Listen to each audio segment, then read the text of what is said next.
Bem, boa tarde a todos. Nós temos o prazer de iniciar a cerimônia de abertura da pós-graduação em ATS do Instituto Nacional de Cardiologia. Então, nós vamos começar passando a palavra ao Dr. Marcelo Assad, que é o presidente da Fundacor.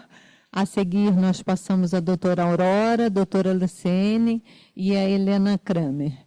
Marcelo, eu vou pedir para você se apresentar. Então, depois dessas falas iniciais, nós temos o prazer de receber o doutor Alfredo Palácios, que está falando para a gente lá da Universidade de York. Então, vou pedir para cada um se apresentar e falar. Então, agradeço muito, Marcelo. A Fundacor ajudou enormemente, não apenas o funcionamento do doutorado, como o projeto que vai ser iniciado provavelmente mês que vem com a Universidade de York. Marcelo. Boa tarde a todos. Eu sou Marcelo Assad, cardiologista, e tenho a honra de estar presidindo a Fundacor desde 2016. E ao longo desse tempo, a gente conseguiu enxergar e visualizar como o programa da ATS, capitaneado pela Marisa Santos, cresceu, criou robustez e se tornou uma alavanca fundamental, não só para o Instituto, mas acredito eu que para o país todo, nessa área tão importante que é a área de ATS. Não há como a gente crescer enquanto país na área da saúde se não tiver uma área de ATS forte, onde vai ter a relevância e a importância na definição de novas tecnologias fundamentais para a saúde, mas em outras que talvez não sejam tão importantes assim, para que a gente consiga manter os sistemas universais de saúde e com profissionais cada vez mais qualificados para poder julgar isso da melhor forma possível. E a gente conseguiu visualizar ao longo desses últimos anos o mestrado, o sucesso do mestrado nessa área, formando dezenas de profissionais mais do que qualificados e preparados para essa demanda. E é muito feliz da nossa parte perceber que a Fundacor é um parceiro e uma base desse alicerce bem construído. E a gente só tem que agradecer essa parceria, dizer que a gente está disponível no que puder ajudar e parabenizar a Marisa e todo o time por esse sucesso, que a gente não tem a menor dúvida que o doutorado vai seguir o mesmo caminho do mestrado e isso vai ser muito importante para o INC, para o Ministério da Saúde e para o país. Muito obrigado, Marisa.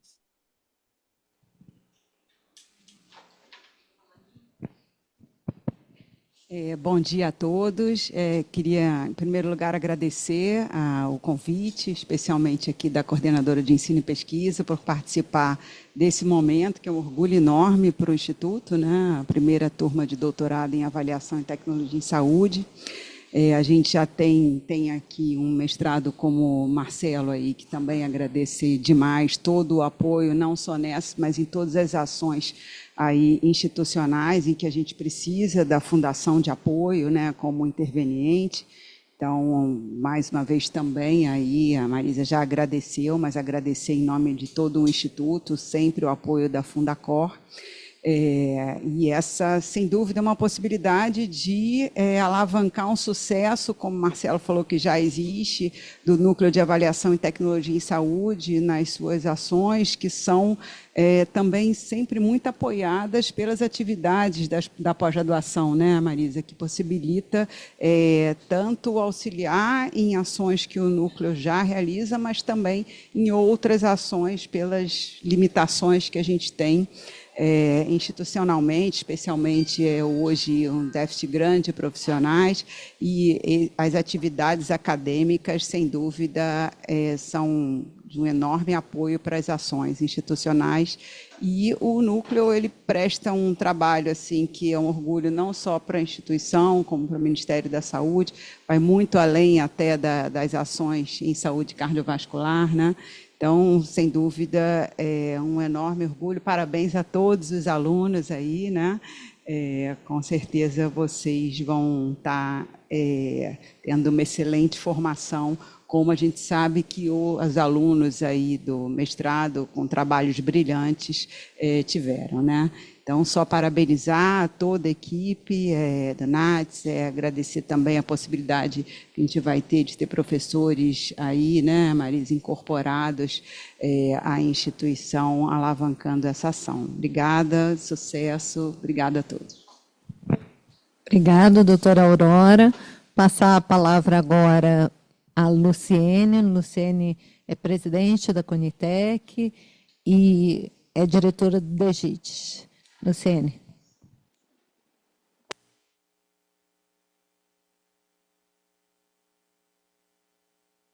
Não estamos ouvindo, Luciene. Você deve estar mutada.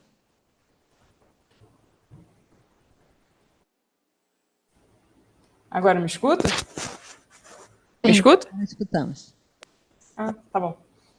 Então, boa tarde a todos. Parabenizar a equipe do INC pela grande jornada que foi, né? Então, trazer o doutorado nessa área de ATS para o Instituto Nacional de Cardiologia. Agradecer a Fundacor também, sempre pela parceria conosco aqui junto ao Ministério da Saúde, para manter essa parceria que nós temos também com o NATS do Instituto Nacional de Cardiologia. O mestrado profissional do INC eu acompanho desde 2016, né, Marisa? Assim, eu tenho um contato aí com algumas aulas, orientando alguns alunos.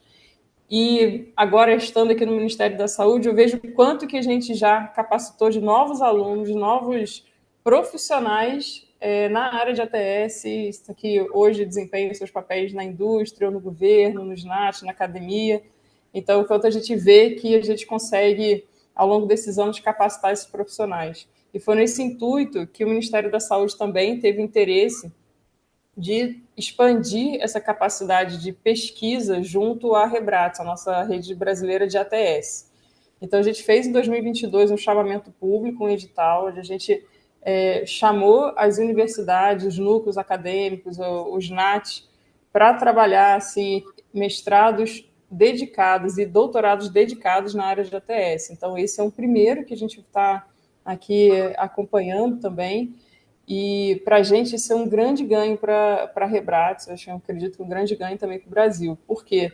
Num mestrado, muitas vezes a gente não tem ali uma oportunidade de se aprofundar num tema. E o quanto a gente precisa no Brasil de pesquisadores que pensem no modelo brasileiro. A gente tem um modelo hoje brasileiro SUS, com grandes desafios, grandes particularidades, né? Um sistema público de saúde universal, que a gente muitas vezes pega experiência de fora, olha nas experiências de fora das agências de ATS, e muitas vezes tem que adaptar ou trazer, ou achar, ou ver que já não tem como a gente adaptar certas práticas, né? Então a gente precisa aqui também, internamente, como o Brasil, estudar através dos nossos modelos de sistema de saúde, o quanto que a gente tem que avançar na área de ATS. Então a gente tem grandes desafios aí o próprio professor aí, Alfredo Palacios, vai dar uma aula sobre as doenças ultra-raras, então as novas tecnologias que chegam com alto valor agregado, então o desafio da sustentabilidade, o desafio de tornar isso acessível para a população brasileira, o quanto que é o desafio também no tema da equidade. Então, se a gente traz isso para a população brasileira, se a gente está deixando de atender ou de dar acesso à população, quanto que isso, essa interface, ela tem que ser estudada numa valoração da realidade brasileira. Então, acho que a gente tem grandes desafios orçamentários, discutir a ATS junto a esses desafios orçamentários é bem relevante também. Então, acho que a gente tem aí muitos desafios que a oportunidade de uma turma de doutorado ela traz, né? Porque aí, de fato, a gente pode se aprofundar, estudar, desenhar uma tese para o Brasil em termos de grande relevância, né?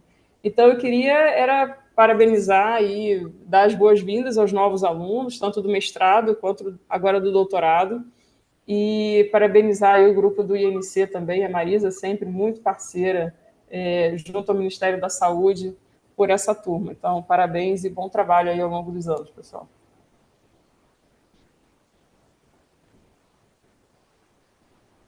Bom, muito boa tarde a todos. Meu nome é Helena Kramer, eu coordeno aqui o Ensino e Pesquisa do Instituto Nacional de Cardiologia. E eu posso dizer que hoje é um dia de imensa emoção. É um dia que a gente recebe nessa casa os primeiros futuros doutores do Instituto Nacional de Cardiologia. Então, assim, é uma alegria imensa, é um sonho que a gente sonhou, né, de muito, muito tempo. E, assim, o reconhecimento que a gente tem que ter ao Núcleo de Avaliação de Tecnologias em Saúde do INC, como cidadão brasileiro, é a alegria da gente ter um sistema financiado publicamente, do tamanho que é o país, um tamanho continental. Os desafios, como a Luciane falou, são imensos, mas a gente está aqui para ajudar no enfrentamento desses desafios. Então, nessa casa, foi feito um estudo em que validou a utility nacional, né? Quando a gente montava um modelo todo Frankenstein, com dados de estudos não feitos aqui e com valores e preferências de populações que não eram a nossa. E a gente hoje tem uma utility nacional validada pelo Eurocall, pelo estudo que saiu dessa casa, coordenado pela professora Marisa, que é incansável na luta de levar esse conhecimento, de propagar o conhecimento em todos os níveis, desde o nível mais sofisticado da academia, que é o nível que vocês estão entrando, futuros doutores, mas também com Participa SUS, que é um trabalho belíssimo de capilarizar esse conhecimento para a sociedade, para que a gente possa cada vez mais ter a participação da sociedade nesse processo de incorporação e de desincorporação de tecnologias, para que a gente tenha cada vez mais um sistema de saúde com maior equidade. Então, assim, agradeço muito aqui a presença do meu querido amigo Marcelo Assad. Sem o apoio da Fundação, a gente, obviamente, não conseguiria fazer essas ações de ensino, de pesquisa, de parceria com a Universidade de York. Saiu também dessa casa a proposta de um limiar de custo-efetividade do Brasil. Então, quando a gente fazia os modelos antes, né, era alguma coisa entre 1 a 3 o PIB, alguma coisa meio etérea, tinha uma faixa de sensibilidade muito larga para trabalhar, e com também a liderança da professora Marisa, em conjunto com o professor de York, o professor Drummond, né, que veio participar dessa reunião, a gente conseguiu, com o apoio da Conitec, do Ministério da Saúde, ter o nosso limiar de custo-efetividade, mostrando o grau de maturidade da ATS no Brasil. Então, Luciane, a Conitec está de parabéns, hoje é motivo de muito orgulho, e a gente celebra junto com a abertura da primeira turma de doutores, a consolidação dessa parceria com a Universidade de York, que ali é o berço, né, de onde começou todo esse conceito e entendimento de como a gente deve tratar e avaliar as tecnologias em saúde. Então, não vou me alongar muito mais, agradecer aqui a presença de todos e constatar que fiquei imensamente feliz de ver Vânia aqui entre nós, né? Vânia Canuto, que também ajudou muito, cada um que vai chegando vai botando mais uma pedrinha, né, na construção do conhecimento, e Vânia teve um papel muito importante também na ATS, agora aqui junto da nossa turma, vai ser uma alegria muito grande passar esses anos com você, Vânia. Sejam muito bem-vindos, tá? A casa é de vocês, minha porta fica aqui na frente, o que vocês precisarem, podem bater ali. Um bom curso. Bem, só destacando que a primeira turma de ATS do Brasil, não é só do Instituto, né, de doutores em ATS, né? Então, vocês têm essa responsabilidade enorme, né, que funcione, que o doutorado dê certo, depende de vocês também. Então, passar a palavra, já agradecer ao professor Alfredo Palacios, que está falando para a gente lá da Universidade de York, e passar a palavra para ele. Alfredo, você pode apresentar agora.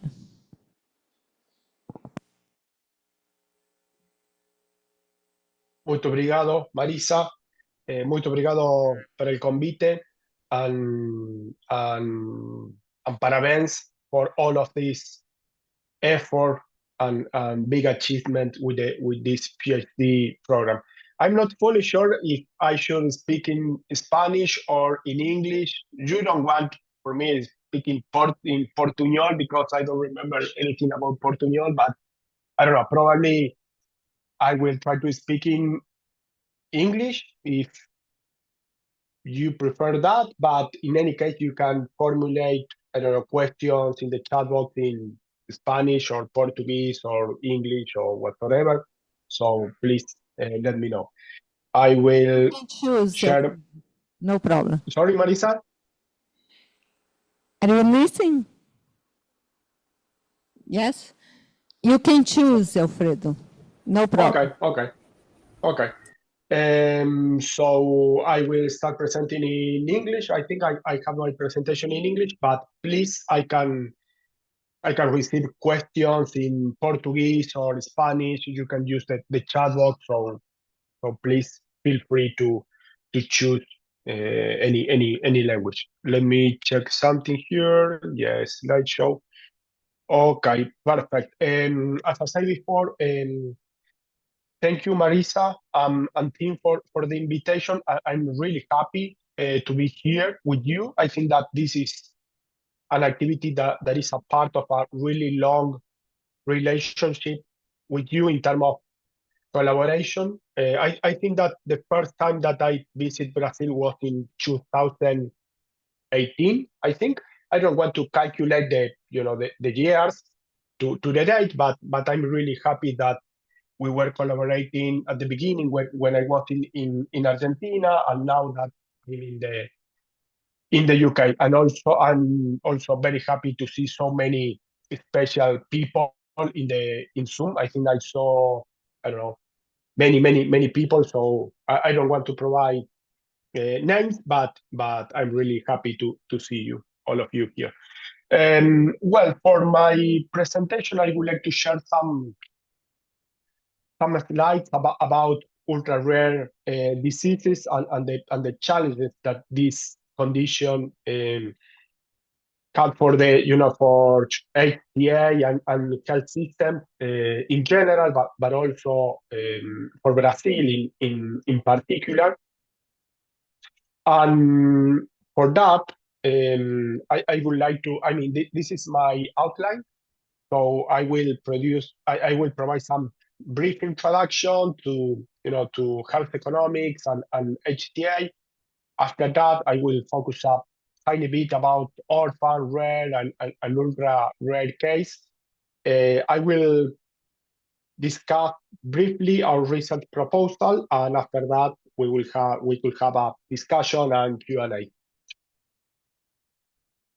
So usually I like to start every presentation with this cube that I think is it's a very important cube. It's quite famous, I think, because in some way summarize that the expectation that everyone probably is having with healthcare systems, and in particular also reflect the expectation that everyone is having in terms of what a HTA agency should do or something like that.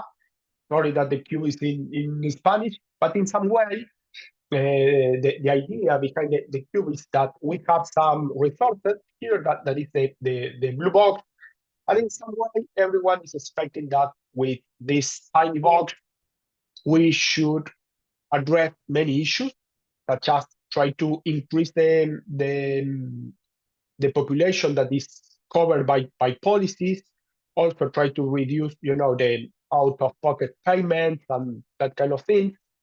And also we should improve, the healthcare services or the technologies that are provided to the population. So, I think that this represents the expectation of probably everyone, the patients, in general, the government, the Congress, etc.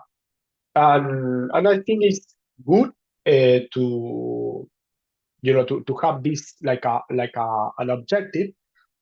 But the truth is that for the decision maker, in this case, this guy is the Ministry of Health, but also could be, the representative of the leader of the HTA agency in every healthcare system. We can see that in general, to try to implement this kind of objective in reality, it's quite challenging.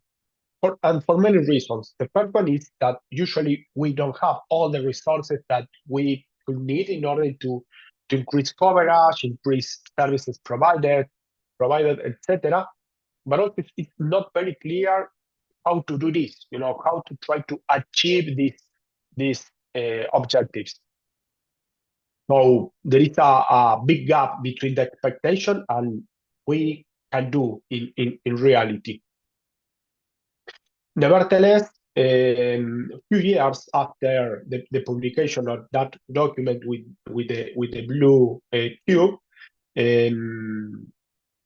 the World Health Organization and PAHO published this book that in some way tried to suggest some ideas or criteria in order to implement these ideas in reality. And here I would like to highlight some keywords from my point of view. The first one is the criteria. We need some criteria in order to make decisions.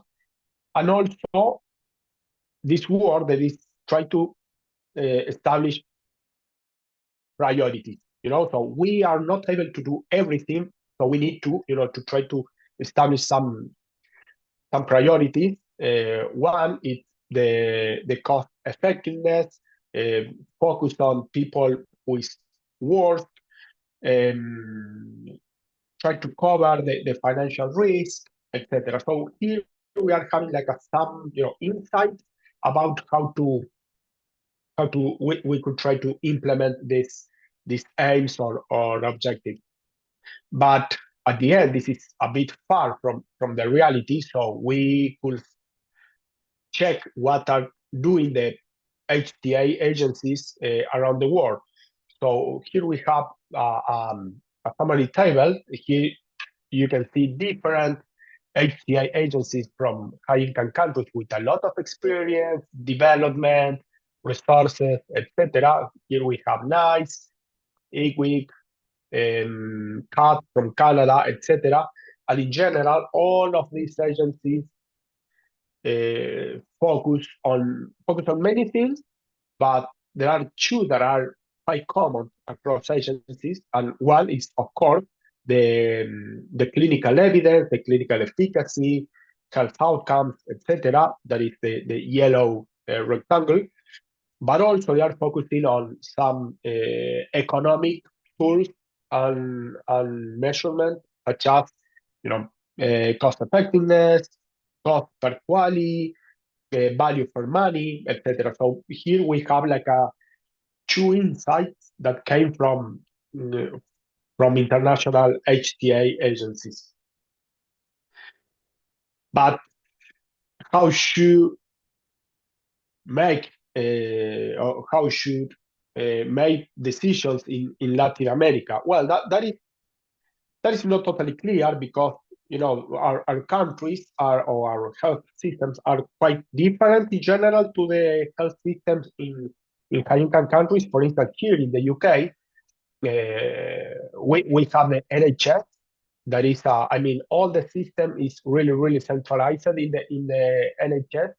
So in England or in the UK, we don't have our typical characteristics that we see in Latin American healthcare systems, such as fragmentation, decentralization, inequity, etc. But in this paper of Andrés Pichon Rivière and co-authors, they try to identify like a core criteria for decision making in Latin America, and again the economic tools or the health economics tools and health economics evidence is considered like a really relevant criteria for decision making. Here we have the budget impact and the cost effectiveness. So again, I think that as a health economist, I think that health economics is quite useful for informed decision making and HTA. So in some way, I think that in the last year, and probably Brazil is like a really good example of making a lot of progress in terms of HTA in the region. I think that we can say that I don't know, we made a lot of progress in terms of, in develop HTA institutions such as HTA agencies, etc. Also, we developed some explicit criteria for decision making. We have clear methods in general. We made a lot of advancement in terms of transparency, try to integrate societal values and so on. So I think that we are in a good stage in Latin America, of mainly in Brazil. Of course, this is not the reality in many other Latin American countries, but even though there are many challenges for HTA in Latin America, and some new challenges are emerging. There are many of them, but something that it will be quite relevant this last year, and for sure in the next future, is related to the rare, ultra rare, orphan drugs, and ultra rare diseases. I don't want to talk a lot about definitions. There are plenty of definitions that try to reflect this complexity for the rare and ultra rare diseases and orphan drugs. Here you can see the number of potential definitions for this term that were identified in HTA documents and technical reports. And as you can see, we can talk about rare disease, orphan drug, orphan disease, orphan medicinal product, rare disorder, ultra rare disease, and so on. There are plenty of potential differences.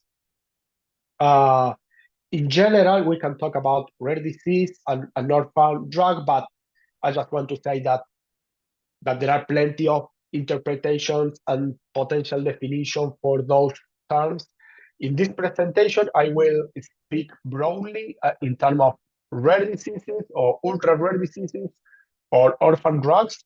Of course, ultra rare diseases is a specific case or particular case of rare diseases in general, but I will just to use all of these terms in like synonyms in terms of of simplicity, but just to let you know that there are many potential definitions with some variation, and I'm not going to focus on that. Again, if there are comments or questions, you can use the chat box or raise your hand, or we can left all of that for the end of my presentation. So as I said before, the rare and ultra rare diseases and also orphan drugs are becoming like a really big issue in HTA globally. And this data here are for the United States. Of course, the United States is like a very particular healthcare system. But the good thing about the US is that they have plenty of information. So I'm able to to try to build some trends based on that, and I think that all of these trends are common probably in many other countries. For instance, in this figure, you can see the massive growth of orphan indications and orphan drugs that were approval in the US. Of course, the data is just until 2019, but you can see the time trend here, and it's massive. So there is a lot of new orphan drugs and orphan indications across time, and this is not necessarily something bad, because we know that manufacturers are developing a lot of new drugs for many indications. So probably this is more like a general trend. Nevertheless, again for the US, if you focus on the approval, or at least the composition of the approval across time, you can see how the orphan drugs are having like a higher percentage in terms of the total approved medication by FDA. So it's not only about the increase on the orphan drugs and the indication, but it's also how the drugs and condition are more important from year to year in terms of the approval. So this is like a quite interesting trend. But again, maybe this is not something bad because we're talking about rare and ultra rare diseases, and of course it's something good to have more innovation for those conditions. But the thing here, and probably this is one of the key issues in HTA and rare and ultra rare diseases, is that in general the prices for these technologies is super high. I mean, at least in comparison with the non-orphan drugs. For instance, here we have, again, for the US, we have prices for non-orphan drugs that are represented by the orange dots and across time, and we have exactly the same information, but for orphan drugs. And as you can see here, I mean, maybe the figure is a bit small, but you can see that the average price for the non-orphan and for orphan drugs, and you can see that there is a massive difference. Here, I mean, the median price for non-orphan drugs is around 13K probably, and the median price for orphan drugs here is like 218K. So we are talking something between 10 and 20 times higher. So that is a massive difference. There is a massive difference in terms of price. And of course, it's going to put a lot of pressure in HTA decision making. And again, for the US, you can see here the spending on orphan drugs across time, and here you can see how the spending is increasing across time. With the last year of the data, I mean, they are having like the 11% of the total spending. That is a lot of money. But something that is quite interesting about this figure is this circle here that is representing the total spending. And as you can see, the 11% represent the orphan drugs with orphan indication, but also this blue component is representing, like a non-orphan indication for drug with orphan approval. So if we are considering, if we are considering the prices of the spending on the orphan drugs, considering the orphan indication and the non-orphan indication that is quite common, we are talking about like a 27% of the total expenditure. So this is a big issue. I mean, this is not about only having more drugs for orphan or ultra orphan diseases. This is a discussion about prices and a discussion about the impact of all of this in healthcare budget and also HTA decision making. So this is something that is really, really big in practical terms. And of course, these trends are here, and there are I think that I didn't include this in the presentation, but if you can see like some projection for the next year, this trend will be exactly the same, or will be even worse. So this is a big issue for these days, but also for the next year.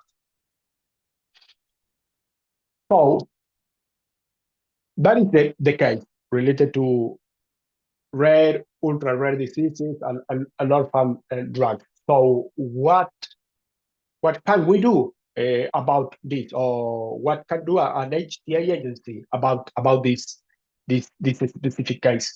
Well, the reality is that all the insights and methods that we have are facing challenges for the rare and ultra rare case.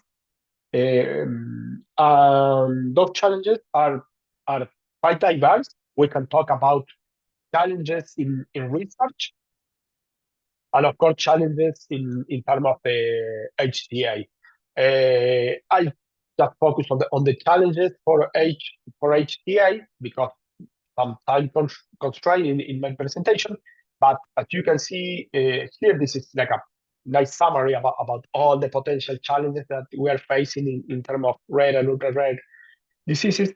But as you can see here, we, of course, in the way that we are dealing with really small population, because we are talking about rare and ultra rare diseases, we don't have sufficient clinical data, in order to try to estimate clinical outcomes.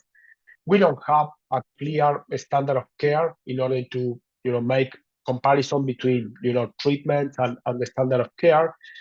We don't have sufficient knowledge about these diseases that are quite rare. Usually our instruments, I don't know, such as EQFID and many other tools. Some people believe that those tools are not very useful in those particular cases. And also there are some discussion about the cost effectiveness threshold for this condition, because the reality of this condition is quite different to non-orphan drugs. And there are more challenges related to real-world efficacy. There are some nice debates about this in terms of the quality of this additional efficacy in the UK context. And also there are many other discussions in terms of values, sector needs, etc. And of course, massive concerns in terms of budget impact, affordability, and these are like a really broad challenges globally. So we are talking about something that is very different to non-orphan cases.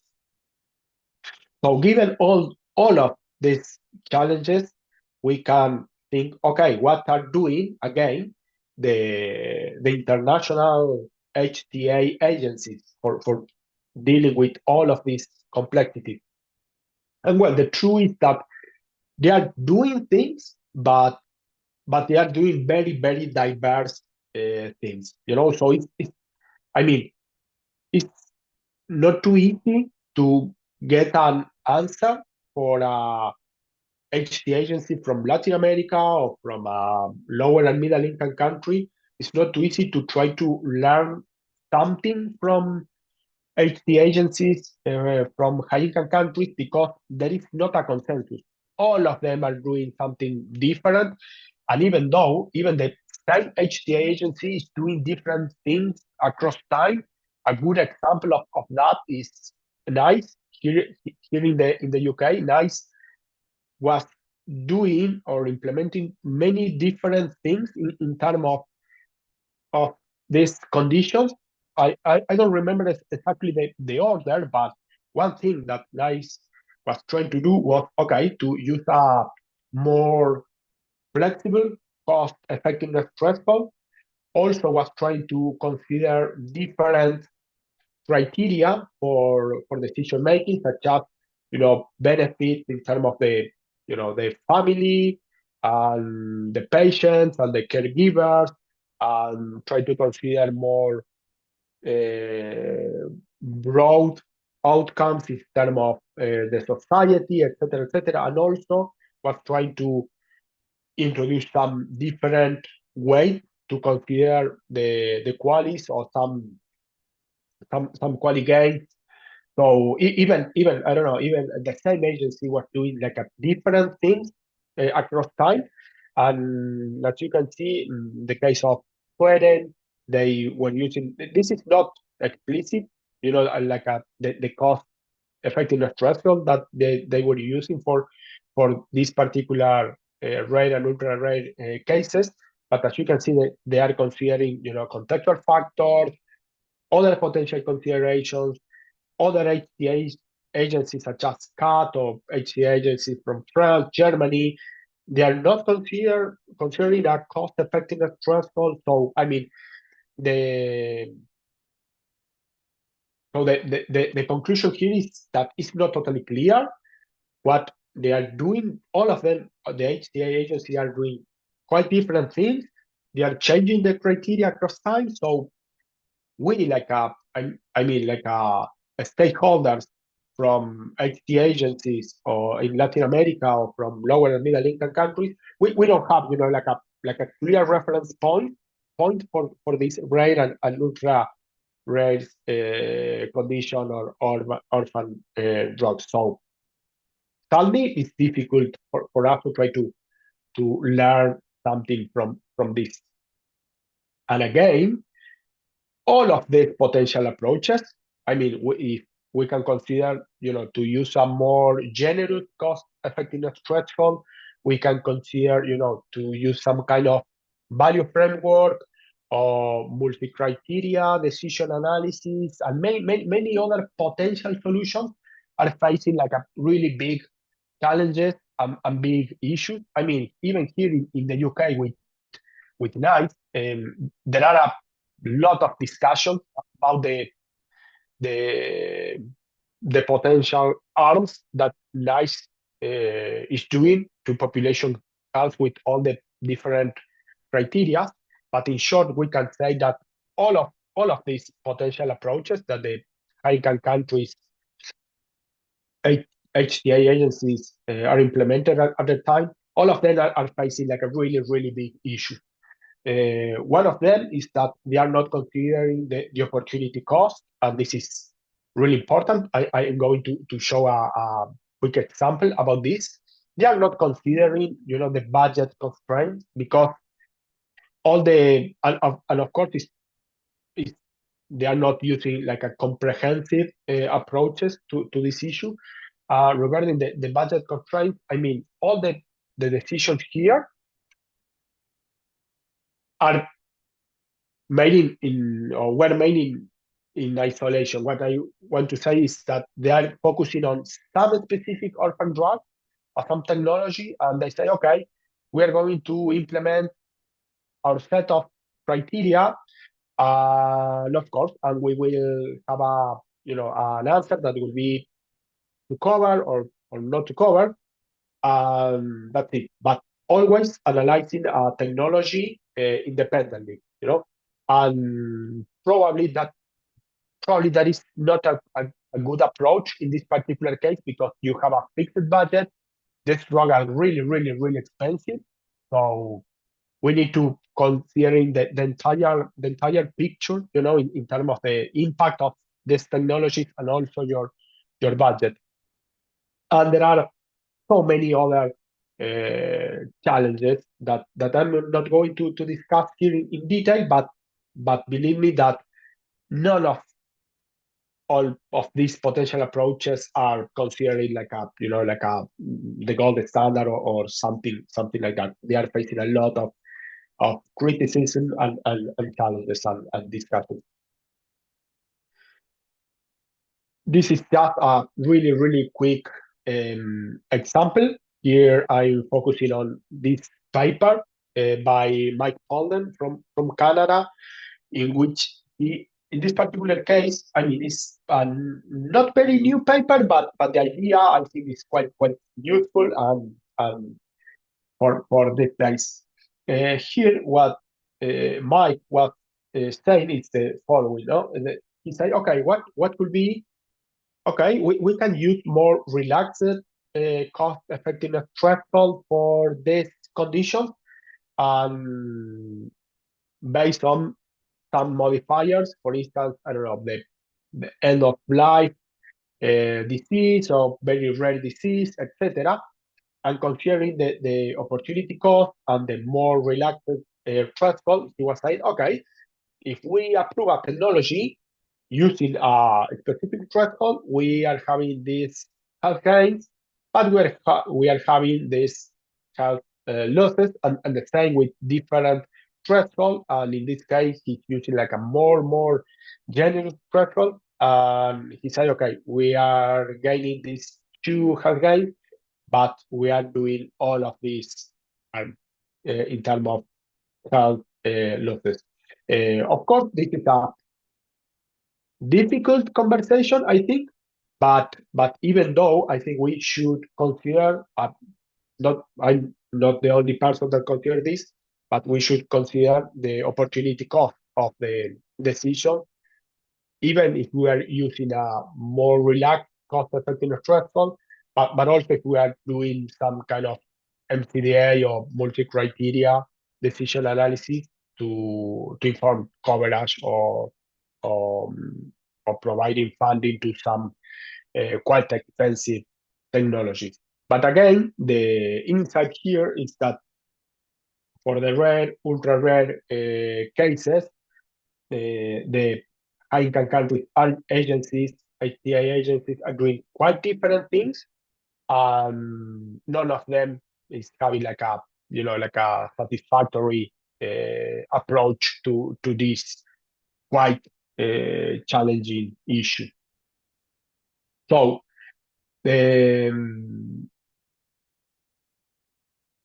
on all of this, we propose some research agenda specifically for the case of Brazil. Again, as I said many slides ago, I think that these challenges related, to the HTA decision making for rare and ultra rare diseases in Latin America, in Brazil, and in lower and middle income countries context is even more challenging than in high income countries because of the specific characteristics of our healthcare systems, such as the fragmentation, the centralization, all the inequalities that exist between different regions or healthcare systems. But this is the reality in Brazil, in Argentina, in Peru, Colombia, etc. So we need to develop some kind of tailored and critical thinking, about methods, about evidence, and I celebrate, this PhD program and also this initiative that represent a collaboration between Brazil and the University of York.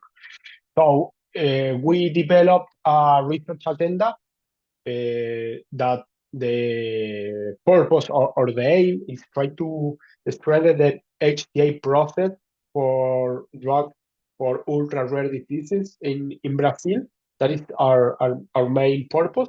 And for that, we would like to try to develop some analytical framework that in some way can consider like a wider set of outcomes and at the same time consider the healthcare budget restrictions and also the opportunity cost of the decision. So I think that all of these components are probably not very well represented in the framework used by high-income countries HTA agencies. So we would like to explore this for the specific case of Brazil, but I think that this is innovative research agenda.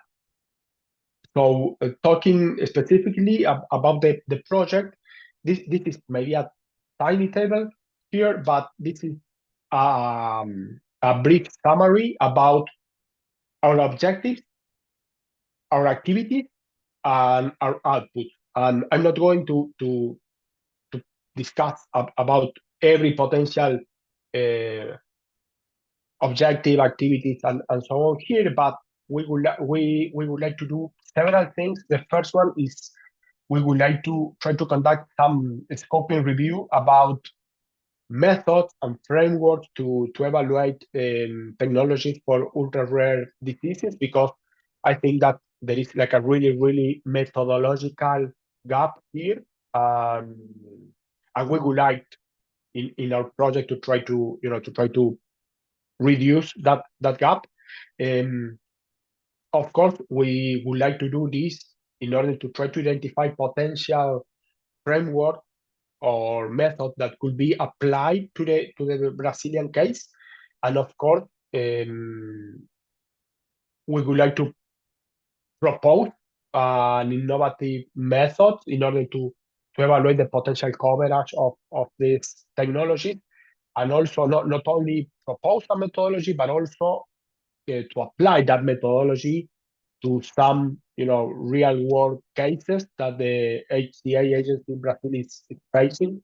At the moment, we would like to, to illustrate how this approach or framework could work in the field, for saying in some way.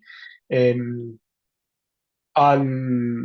those are like our methodological objectives, but also we are really ambitious in terms of collaboration with Brazil.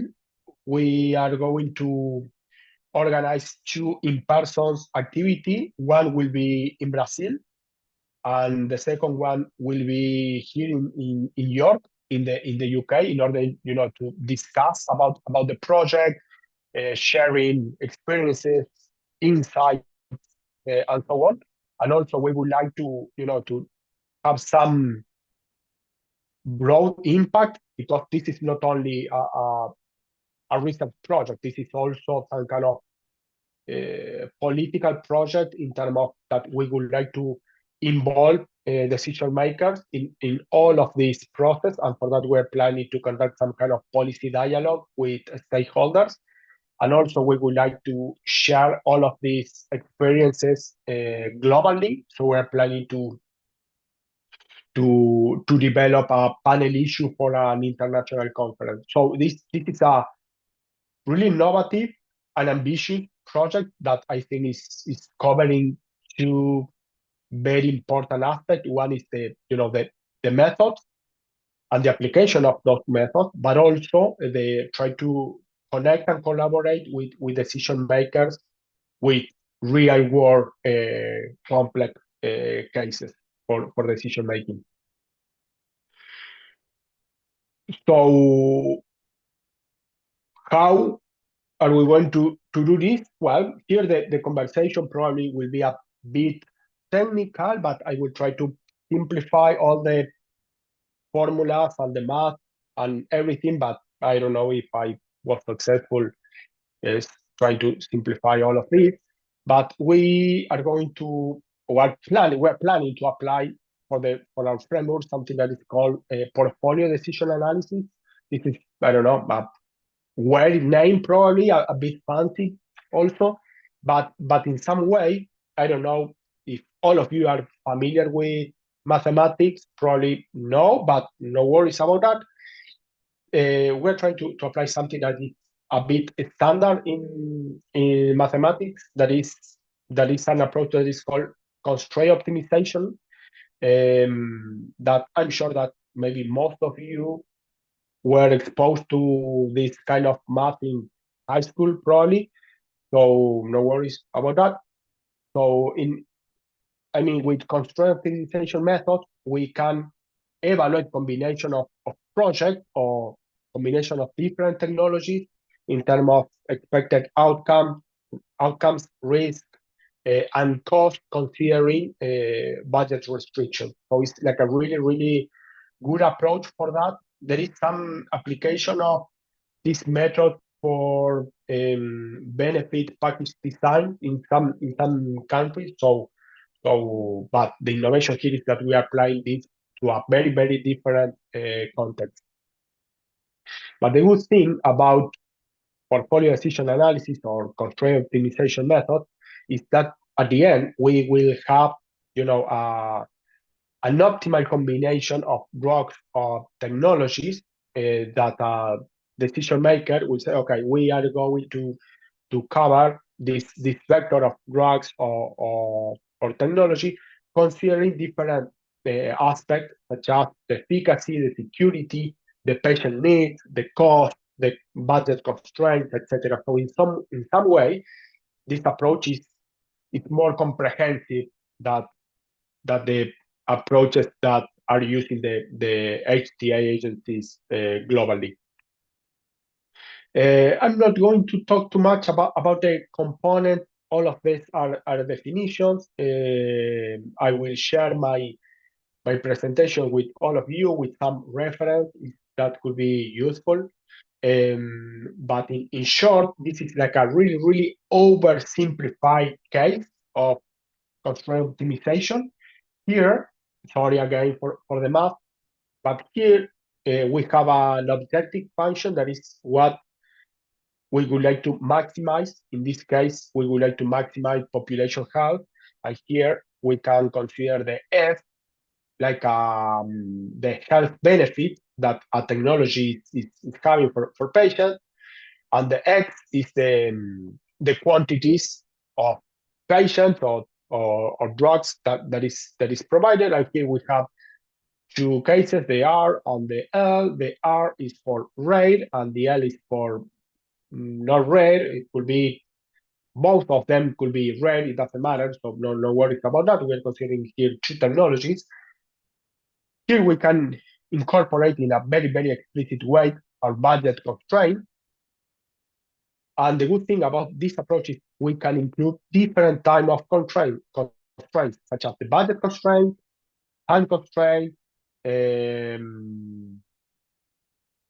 health staff constraint, equity constraints, etc. We can say, okay, we would like to maximize the population health, but having in consideration all of these potential constraints.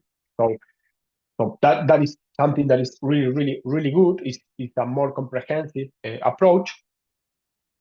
And here we can consider a numerical example.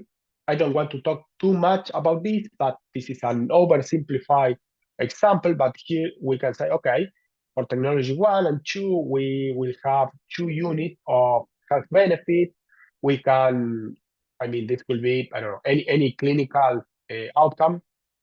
The C is the cost of the technology, so we can include all the cost of the technologies that we are considering, and also different constraints. This could be, I don't know, the time for diagnosis of the disease.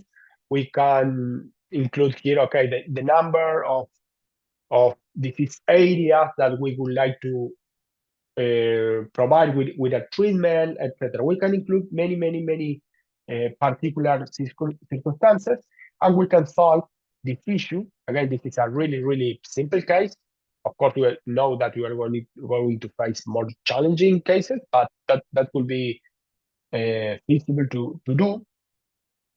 And the good thing about this, I don't want to show all of these numbers here, but here, this is like a graphical representation of the decision problem, and the blue lines are the restrictions. Here we have this blue line is representing the budget constraint. This blue line is representing the time constraint, and the decision maker here could say, okay, I have this 150 pounds or dollars or reales, whatever.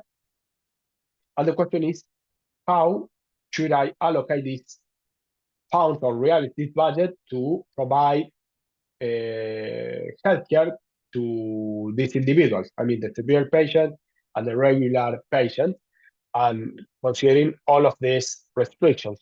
So there is a challenging issue, there is a complex problem, but I don't know, for instance, this decision maker will say, okay, having in consideration my budget constraint, I'm going to allocate all my budget to the severe patients.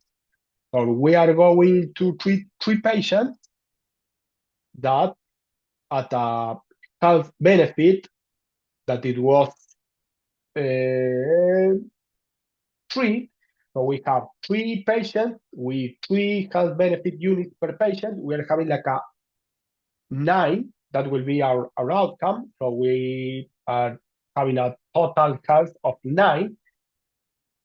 keep in mind that number.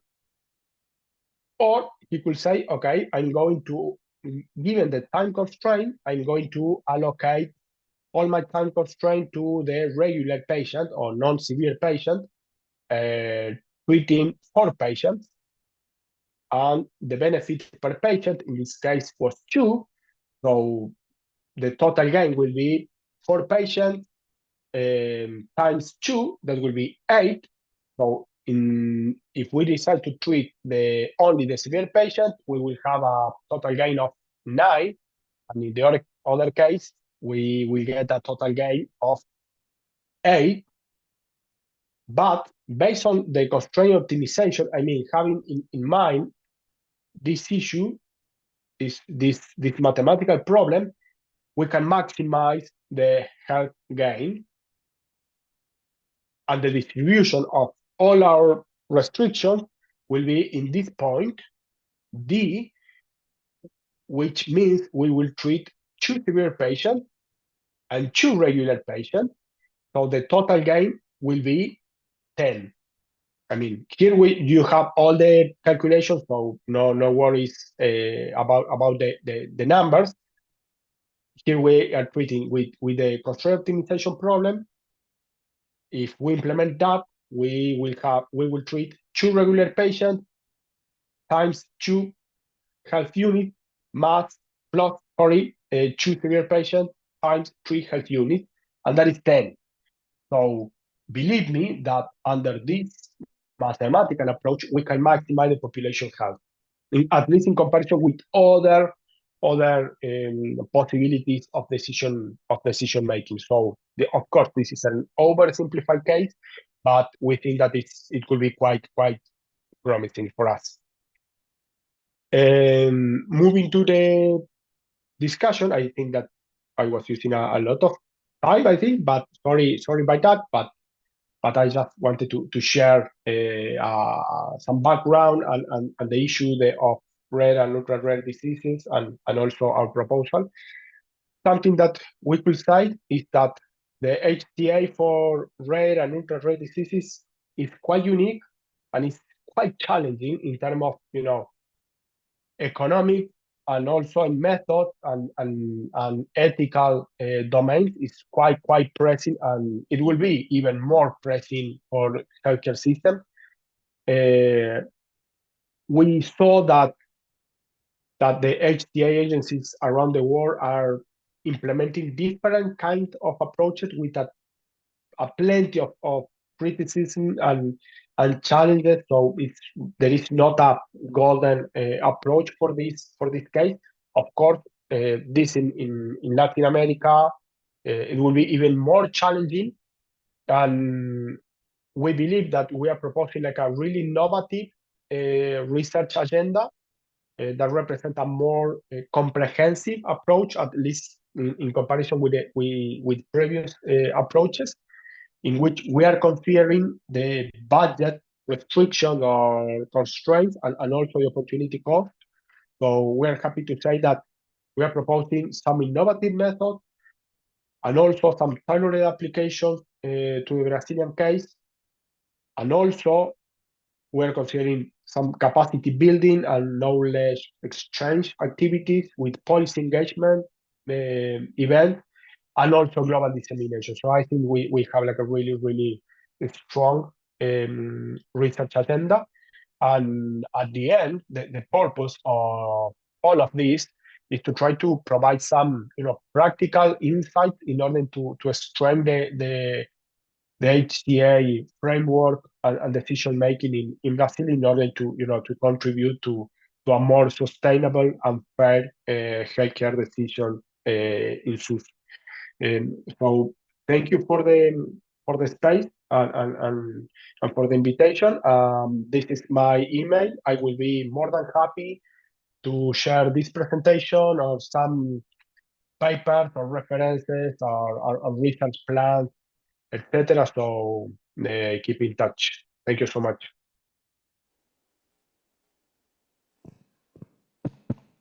Graças, Alfredo. Pode acender a luz, por favor, Kátia? Gostaria de abrir para, se alguém quiser fazer alguma pergunta online ou que esteja aqui na plateia. Alguém quer perguntar alguma coisa para o Alfredo? Marcelo, não? Márcia Pinto, queria perguntar alguma coisa? Bem, a Márcia me mandou uma pergunta aqui pelo chat. Vânia, quer fazer algum comentário, perguntar alguma coisa? Pode falar. Eu queria. Olá, Alfredo, quanto tempo. Eu queria hacer una pregunta, yo no entendí muy bien esa parte del tiempo. ¿Por qué están utilizando ese time constraint? Yo no entendí. Ok, un gusto verte, Varia, y bueno, y a mucha gente que veo en el chat, veo a Cora, a Marcia Pinto, a Aline, bueno, mucha gente muy apreciada. Sí, la restricción, ay, estoy hablando en español porque me hiciste la pregunta en español, Sí, pero puede puedo hablar en cambiar. español. Gracias. Eh, no, la restricción de tiempo fue solamente un ejemplo, digamos. Eh, en ese caso, la restricción de tiempo estuvo vinculada a tratar de representar alguna restricción en términos de quizás la capacidad del sistema para hacer diagnóstico, por ejemplo, para enfermedades ultra raras, pero también puede ser eh, tiempo del personal de salud o equipamiento o uso de equipamiento. Pueden haber restricciones de equidad, por ejemplo, decir, queremos brindar tratamiento al menos a estas condiciones ultra raras, porque una solución del modelo puede ser, bueno, proporcionar eh, tratamiento a individuos con un conjunto más acotado de condiciones de salud, pero podemos incluir múltiples restricciones. Lo del tiempo era un ejemplo, pero bueno, una pregunta importante es qué restricciones nos gustaría incluir, digamos, en el modelo. Alfredo, a pergunta que eu gostaria de fazer é sobre como calcular as restrições do budget, né? Como estimar quanto você pode gastar com doenças raras. É uma restrição política ou é algo objetivo? Gracias, Marisa, por la pregunta. Es una pregunta desafiante porque en general hay como dos posturas en general acerca del tema de presupuesto para enfermedades raras y ultra raras. Hay un grupo de personas, por ejemplo, que dice que eh, entre las cuales está, bueno, gente de York, hay un grupo de gente que dice que el presupuesto disponible debería ser el mismo para todas las condiciones de salud y las tecnologías deberían competir en base a si son costo efectivas o no, usando el mismo umbral. Entonces dice, el presupuesto debería ser el presupuesto que uno está asignando a tratamientos médicos, independientemente de que sean dolencias no raras o raras u ultra raras, y tienen que ser costo efectivas, y si no son costo efectivas, no se tienen que financiar.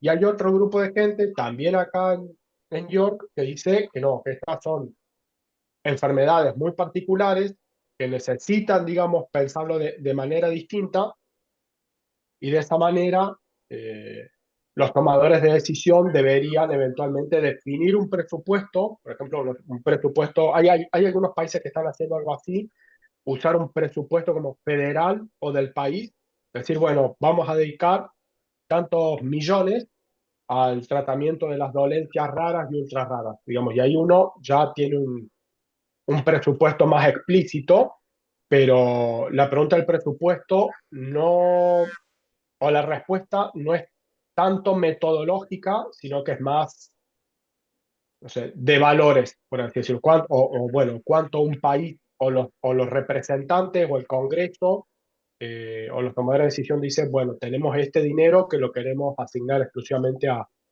dolencias raras o ultra raras, pero depende un poco de las características y las decisiones de cada país, pero no hay una respuesta simple para eso.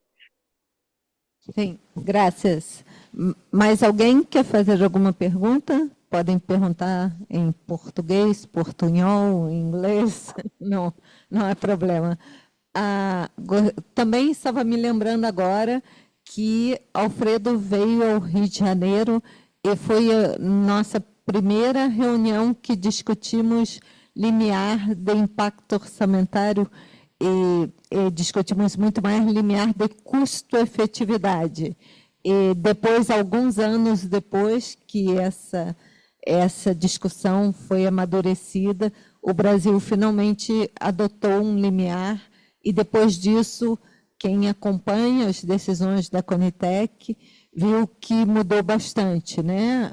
Os modelos econômicos passaram a ter uma importância muito maior. Então, queria agradecer ao Alfredo, que foi uma das primeiras pessoas a trazer essa discussão para o Brasil e certamente nos ajudou bastante. Você quer perguntar? Não? Então, agradecer ao Alfredo. Tem uma pergunta da Márcia? Vânia, eu já perguntei. A Vânia quer falar. Tá, e depois você leva o microfone lá para ele. Primeiro a Vânia, depois... Desculpa, eu não lembro seu nome, mas vamos começar com a... Aí você se apresenta quando você for falar, tá? Pode falar, Vânia. Me acordo desse taller, creio que foi em um hotel de Flamengo, Marisa. ¿Se acorda? Não sei se foi gruda, a primeira discussão, me acordo desse tema. Eu queria saber um pouco mais, não sei se creio que tienes que sair, não? Que não se pode quedar aqui No, muito. Não? Não há problema, sim. Entender um pouco mais desse modelo de decisão de paquetes de benefícios, porque o que eu sei de paquetes de benefícios são, em geral, os países da América Latina e também países desenvolvidos têm paquetes de benefícios que são as tecnologias aí, os medicamentos que o país vai prover a sua população, depende do sistema de saúde fragmentado e tudo. Então, eu não entendi muito bem como essa metodologia, ou se é outra metodologia, eu não estou entendendo nada, pode ser também, como essa metodologia vai a ser útil, ou não entendi muito bem, a tema de enfermidades raras. Porque paquete de benefício, penso que são, por exemplo, alguns países da região têm paquete de benefícios que estão desatualizados, aí se hace um trabalho de mirar as tecnologias que são essenciais, que já têm estudos, não necessita ser um estudo completo de ATS, então se hace uma atualização mais rápida.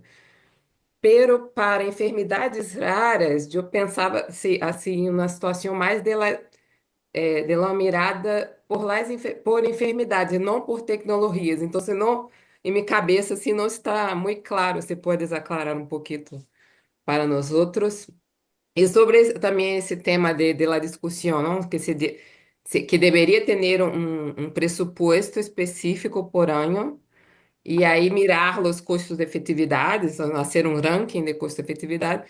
Esse é um tema que já passou em passado, há muitos anos, o tema da League Table, e que não foi muito exitoso em Estados Unidos há muitos anos atrás. Então, creio que não é possível ter só uma mirada da eficiência. É necessário ter uma mirada das outras dimensões de TS, por exemplo, impacto pressupostário, por exemplo, a equidade, que alguns países estão trabalhando um pouco com isso também. Então, é só para confundir um pouco mais a discussão. otra vez, muchas gracias, Vania. Sí, sí, yo recuerdo con mucho cariño este encuentro en Río. Sí, no, y estaba acordando de que ahora creo que llevo casi una hora hablando, pero creo que en Río hablé durante 3 horas, creo, no me acuerdo ya, pero sí, muy buenos recuerdos. Sí, respecto al diseño de paquetes de beneficios, y esto a las link tables, etcétera, ese es como, hay como muchos métodos o muchas aproximaciones metodológicas para definir paquetes de beneficios, por ejemplo, ¿no? Y hay una aplicación con esta metodología de optimización restringida para definir el paquete de beneficios. Pienso que fue en un país de África, creo, en donde estaban teniendo este tipo de discusiones, pero para servicios muy básicos estamos hablando, ¿no? Y se aplicó, gente de acá de York aplicó este método para el diseño de paquete de beneficios en un país de África. Por supuesto, este caso es muy distinto porque estamos hablando de enfermedades raras y ultra raras. Hay muchas de estas enfermedades eh, y son muy heterogéneas entre sí. Eh, una idea es, pero algo que yo creo que es particularmente interesante de esta metodología, digamos, de optimización restringida, es que uno puede hacer explícito esto como una restricción. Alguien puede decir, bueno, dentro del conjunto de enfermedades raras y ultra raras tenemos, no sé, 10, 20, 50, 100 de estas condiciones y a nosotros nos gustaría brindar tratamiento a los pacientes de todas estas condiciones o de este conjunto seleccionado de condiciones. Entonces, porque, porque es una realidad de que un riesgo, digamos, de esta aproximación metodológica es que sea, bueno, vamos a financiar X cantidad de tratamientos para un conjunto muy acotado de dolencias raras u ultra raras y dejando desatendidas todo el resto. Y quizás eso no es compatible con algunos deseos o con algunos valores de la población o de los tomadores de decisión. Pero esto puede ser incluido dentro del modelo de una forma muy clara y muy explícita, por ejemplo, diciendo en las fórmulas, diciendo, bueno, queremos que al menos todas las, o cada una de las dolencias raras o ultra raras que estamos considerando, que tengan un valor positivo, que no sea un cero en la X, sino que sea un valor positivo, ¿no? Eso se puede hacer y uno eventualmente puede ir probando distintos escenarios, pero lo interesante de esta aproximación es que todo queda resuelto dentro del mismo modelo y los trade-offs se vuelven muy claros, cosa que en general con este approach de la costo-efectividad aislada o el impacto presupuestario aislado, a veces no queda tan claro esto en cuestiones, por ejemplo, de judicialización.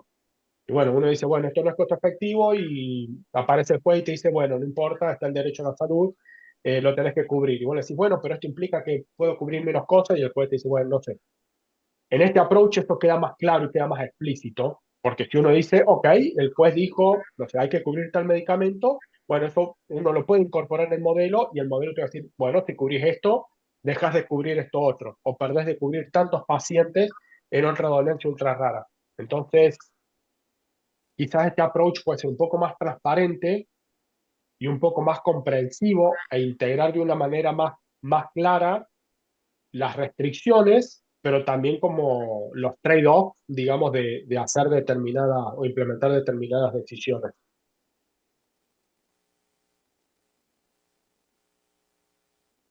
Precisa falar aqui na frente, tá? Aí se apresenta e pode fazer a sua pergunta. Devia ter ficado quieto lá. Não, não, a ideia é que todo mundo participe mesmo. Olá, Alfredo. Eu sou o Felipe, eu sou aluno em ingresso do doutorado, então acho que vamos se ver bastante por aí. A minha dúvida é sobre o seu modelo ali, pelo menos na minha percepção, cada vez mais a participação da sociedade tem mudado algumas decisões da Conitec, então eu percebo que isso tem sido bem forte. Você pensou em alguma estratégia de usar a participação social nesse modelo? Então, tipo, eu anotei aqui, por exemplo, assim, vamos supor, existe uma sociedade médica, eu atribuo tal valor, existe uma comissão de paciente, eu atribuo outro valor, ou tem um registro brasileiro, porque às vezes eu percebo que isso faz muita falta, né? E a doença rara ou ultra rara que tem essa sociedade médica, que tem esse registro, ela acaba tendo uma força social muito maior do que as outras que não têm. Não sei se você considerou isso no seu modelo. É isso. Obrigado. Obrigado, Felipe. Gracias por tu pregunta. Sí, ese sin dudas es un punto muy importante porque acá cada opinión o cada presión puede ser representado como una restricción en el modelo, pero lógicamente si quisiéramos implementar toda opinión o valor como una restricción, lo que va a pasar en un modelo con muchas restricciones, digamos, es que no se puede hacer nada, digamos. Entonces, o sea, todas las restricciones van a converger a un punto que va a estar muy cerquita del origen en el gráfico que mostré. Entonces, lo bueno de esto es que quizás uno va a responder a todas las restricciones, pero de una manera que quizás va a ser subóptima porque obviamente todo el mundo tiene intereses o valores distintos. Yo creo que lo bueno de esta metodología es que podemos modelar los diferentes criterios y las diferentes valores y mostrar un resultado asociado con esos criterios o con esos valores, y podemos hacer como una especie de análisis de escenario para mostrar los resultados considerando distintos valores. Pero al final yo creo que la decisión de qué restricciones incluir o no va a implicar algún grado de priorización de esas restricciones, porque el modelo puede implementar todas esas restricciones, pero al final eso va a impactar en los servicios o en los tratamientos que se brindan a la población. En el proyecto tenemos considerado hacer una actividad de intercambio con stakeholders, pero creo que no es como un ejercicio formal de tratar de relevar preferencias, pero creo que sí puede ser útil mostrarle a los stakeholders que, que toda restricción adicional o toda demanda adicional al sistema o a la agencia de HTA va a tener implicancias en los resultados. Yo creo que eso se va a poder mostrar claramente, a diferencia de los métodos actuales en donde todo el mundo puede demandar algo y no ve las consecuencias de eso. Yo creo que este método es mucho más claro y más explícito, y ahí uno, en el peor escenario, le va a poder decir a un stakeholder: ok, nosotros podemos implementar tu restricción, pero mira cuáles son las consecuencias de implementar esa restricción, ¿no? Yo creo que eso hace que este método sea un poco más transparente para informar la toma de decisión. Eu vou abrir primeiro para a Cora e depois a Márcia Pinto querem fazer comentários. Cora?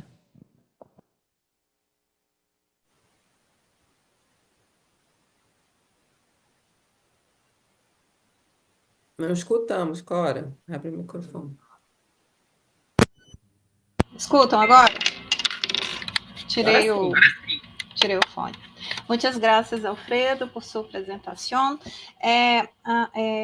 Algunas cuestiones son necesarias. Como já havia dito, não há presupuesto específico para as incorporações em Brasil. Então,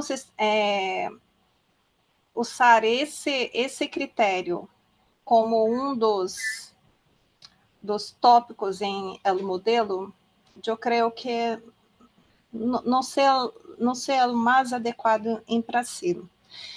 E há outras questões. Quando falamos de enfermidades ultra raras, eu penso que há diferenças entre as tecnologias, entre aquelas que cambiam a história natural da enfermidade e aquelas que não, que solamente tratam alguns dos sintomas gerais em vários órgãos, coração, cérebro e tudo mais. Então, em sua apresentação, alguns países levam esse aspecto em consideração. Em nosso país, sempre as tecnologias não são custo-efetivas, jamais. Pero há como posso dizer, uma faixa de valores que se gastem ao ano, algo como 500 mil reais, em média. Então, há outros critérios que, no processo de incorporação de tecnologias para as enfermidades ultra raras, são muito presentes em Brasil. E como vocês pensam em aplicar esses critérios em el modelo? Ok, muchas gracias, Cora, por la pregunta.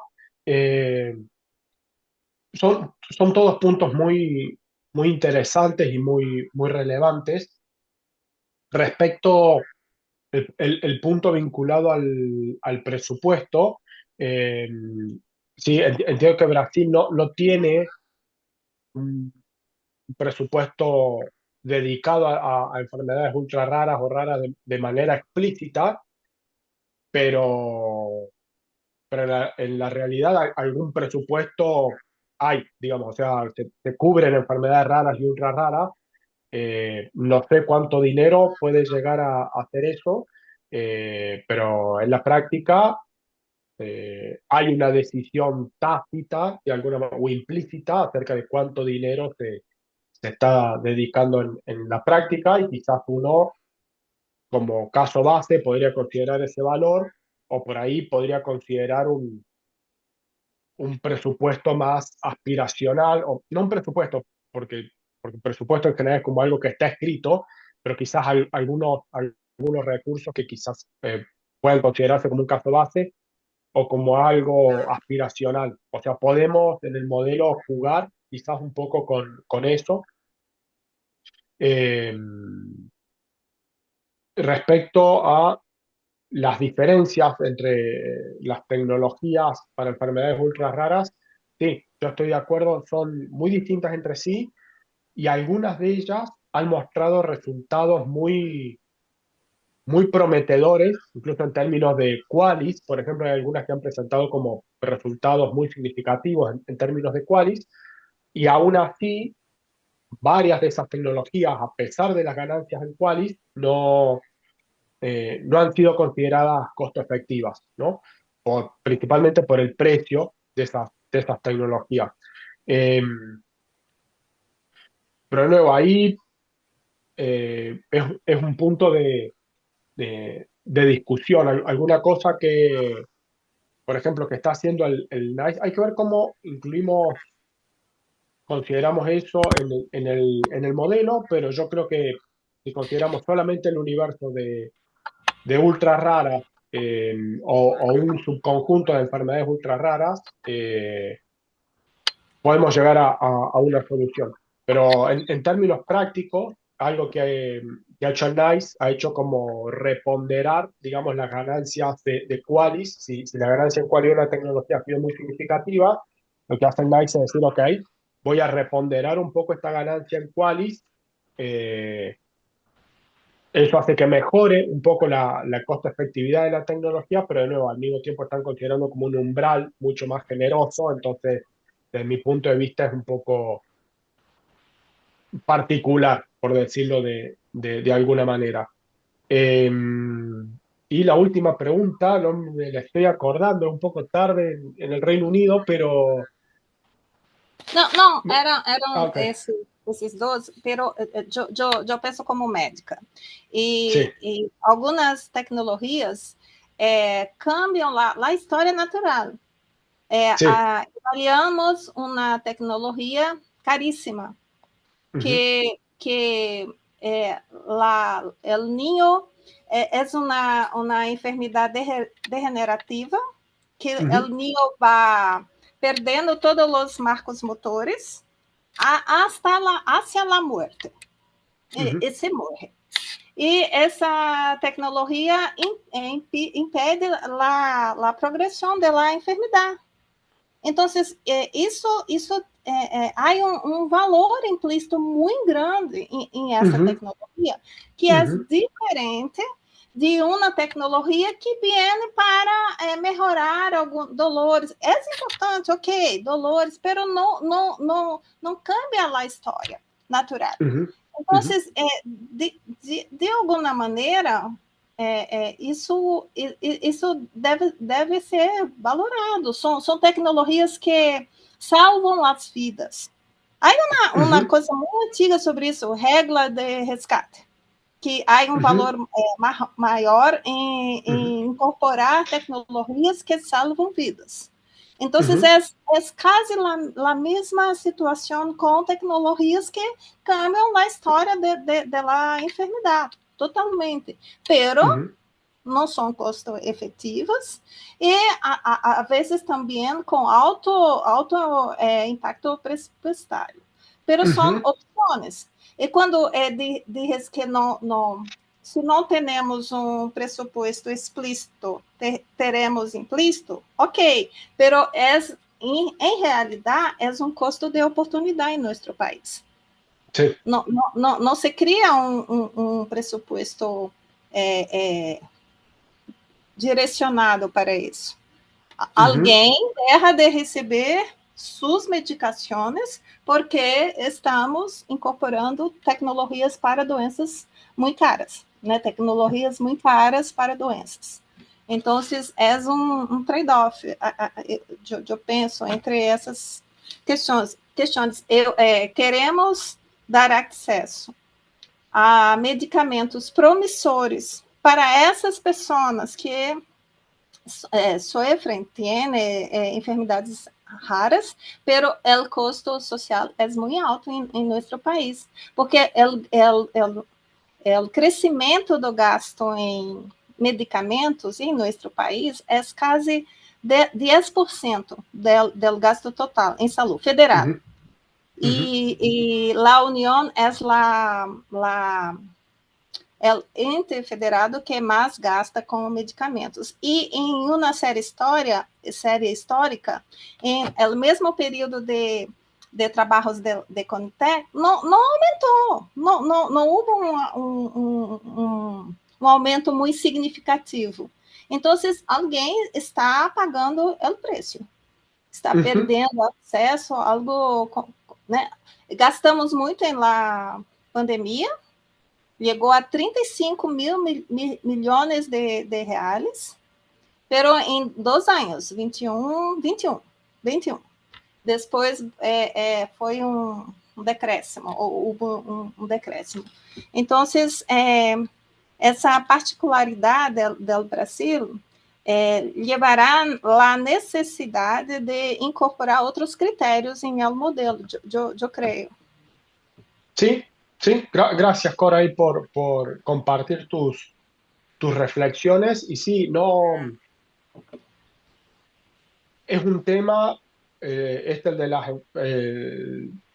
toma de decisión para cobertura de drogas para enfermedades raras y ultra raras, es un tema que implica muchísimo debate y de hecho ha sido un tema de mucho debate. Puedo compartir los artículos luego, pero ha sido un tema de discusión entre dos personas muy importantes acá en la Universidad de York, como son Carl Claxton y Mike Drummond. Los dos tienen una mirada distinta acerca de esto. Claxton en general más que tiene un artículo que dice algo como, el título es algo como si deberíamos otorgar valor a lo raro o algo por el estilo, abogando en contra, diciendo, bueno, el alto costo de oportunidad y por qué tenemos que tener reglas distintas, digamos, para estas condiciones. Y por otro lado, Mike Drummond diciendo, no, esto, bueno, no es tan así, esto es una cosa completamente distinta, las herramientas que ya tenemos, por distintas razones, no son tan útiles para el caso de las enfermedades raras y ultra raras. Está toda la discusión en artículos publicados que se pueden encontrar en Internet, pero que los voy a compartir, pero nada, quería enfatizar este punto que mencionas, Cora, porque sí, no es, hay opiniones muy diversas, digamos, acerca de este tema en términos principalmente de valores, ¿no? Como evaluamos distintas cosas, ¿no? Gracias. Gracias, Alfredo.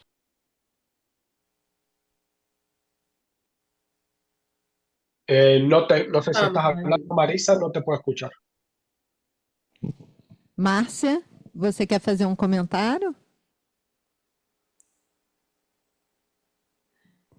Bem, se a Márcia não. A Márcia que tinha pedido para fazer um comentário, mas se ela não quer fazer um comentário, eu vou agradecer ao Alfredo. Nós vamos fazer uma pausa de 15 minutos e depois a Kátia entra com a apresentação para os alunos do mestrado, somente explicando o funcionamento do curso, né? Então, os alunos do doutorado, nós já tivemos uma reunião online, eu vou agendar uma nova reunião para tirar alguma dúvida que tenha permanecido. Obrigada. Obrigada, Alfredo. Boa noite Marisa, para você aí. Marisa, Oi. eu perdi aqui o link do meu áudio aqui, mas se puder Sim, falar pode falar agora, rapidamente. Márcia. Rapidamente, gente, desculpa, eu estou meio Fala enrolando só um aqui. pouquinho mais alto. Estão me ouvindo? Baixinho, pode falar alto. Baixinho? É porque está ruim aqui a câmera. Bom, meu nome é Márcia Pinto, eu sou da Fiocruz e sou também professora do INC. Prazer estar aqui com todos, com o Alfredo, depois de tantos anos, a gente se reencontrando aqui, né, fazendo ainda trabalho juntos, mas sem se ver. É só um comentário muito rápido, é com relação a, vai de encontro aí, vai no sentido, né, convergindo do que já falaram sobre a questão do orçamento. Eu só queria dar os parabéns, trazer um modelo que discuta o orçamento dessa forma, né, o orçamento que está disponível, porque a gente calcula o impacto orçamentário incremental e a gente não faz uma discussão do orçamento que tem disponível nessa teia que é o sistema orçamentário brasileiro, né? Você tem tecnologias que são financiadas pelo ente federal, mas você tem muitas tecnologias que são financiadas pelos outros entes, né? Municípios, estados, etc., né? Então, eu acho muito positivo a gente começar a mexer nessa história, porque além desse orçamento, ele é composto por várias fontes, né? Impostos, enfim, mas a gente tem também o Congresso Nacional que imputa emendas, né? Também para a compra dessas tecnologias, a gente sabe que tem recursos destinados aos orçamentos estaduais e municipais e também aos orçamentos de serviços de saúde federais, né, que tem esse relacionamento com os parlamentares e que acaba mexendo também no valor do orçamento. E é um ponto importante para as doenças ultra raras? É um ponto importante, sim, acredito. Mas eu acho que esse ponto é importante para todas as tecnologias que a gente analisa para serem incorporadas no SUS, né? Saber o quanto que a gente tem, né? Como a Vânia falou, ver um ranking, não sei, mas quanto que a gente tem, né? Para investir e investir em quê, né? Para poder gerar mais ganhos para a sociedade e também a gente, como sociedade brasileira, saber decidir o que a gente quer como sociedade, né? Que tipo de benefício que a gente deseja que as tecnologias proporcionem à população brasileira, que isso ainda é muito incipiente no Brasil, ao contrário do que acontece na Inglaterra, né, e nos países nórdicos e outros países da Europa. Então, era só um comentário para dar os parabéns por trazer a sua variável beta, B, né, sua variável beta lá do seu modelo. Era isso, obrigada. Vou aproveitar também já para fazer uma propaganda que nós vamos ter uma nova cadeira, né, ministrada pela Márcia, de financiamento do sistema de saúde. Vânia, um comentário rápido para a gente... Final, só o final. Esse tema de impacto presupuestario, porque creio que hay que tener dos miradas. Una mirada del impacto del presupuesto común. El fondo, por ejemplo, algunos países tienen fondos, no es para crear fondos, pero el presupuesto total que se puede utilizar para incorporar tecnologia, isso é uma coisa total ou para enfermidades raras. E uma outra mirada, que es el umbral de impacto presupuestario. Son cosas diferentes, así. Entonces, umbral de impacto presupuestario para la incorporación de una tecnología específica. Entonces, por veces, umbral de impacto presupuestario de una incorporación no es tan alto, sin embargo, el total del ministerio es muy alto. Entonces, sí, yo sé que el Ministerio de la Salud no tiene, en Brasil no tiene una definición de cuánto se puede incorporar, cuánto se puede gastar. Tiene definición no tiene definición, pero es el rol de la academia hacer ese trabajo. Ya pasó del tiempo de tener un presupuesto para incorporación de tecnologías en Brasil, porque eso genera, la situación que se pasa en Brasil genera incertidumbre y también un poco de falta de credibilidad en el acceso de la tecnología. Entonces, solo para tener essas duas miradas. Graças por tudo. Bem, Alfredo, seus comentários finais para a gente encerrar. Sí, no, lo más importante que quería decir es, bueno, muchas gracias Marisa por la invitación y a todo el equipo. Muchas gracias a todos por los comentarios y la discusión. Siempre es un placer, digamos, participar en estas actividades y disfrutar de las preguntas y los comentarios y las observaciones. Así que muchas gracias por esto. Eh, Creo que, bueno, en la presentación está mi correo electrónico. Escuché como muchas ideas y comentarios que son súper interesantes y que pueden llegar a constituir como nuevos proyectos de investigación. Así que, como siempre, estamos en contacto. Y nada, unas últimas palabras quizás para los estudiantes que estén presentes en persona o virtualmente. eh, Nada, en primer lugar, como felicitarlos, digamos, por la decisión de querer formarse en economía de la salud y en evaluación de tecnologías sanitarias. Es algo que es muy importante, creo, en Latinoamérica y particularmente en Brasil. Y nada, decirles que aprovechen, digamos, esta oportunidad que tienen ahí. No hay muchos programas en el mundo acerca de HTA y tampoco hay muchos programas que cuenten con gente tan valiosa y tan dedicada, digamos, a la toma de decisiones en salud. Así que, bueno, aprovechenla ahí a Marisa y a todo el staff de profesores. Así que, bueno, nada, mis felicitaciones y mis mejores deseos para todos ustedes. Graças, Alfredo. Até logo.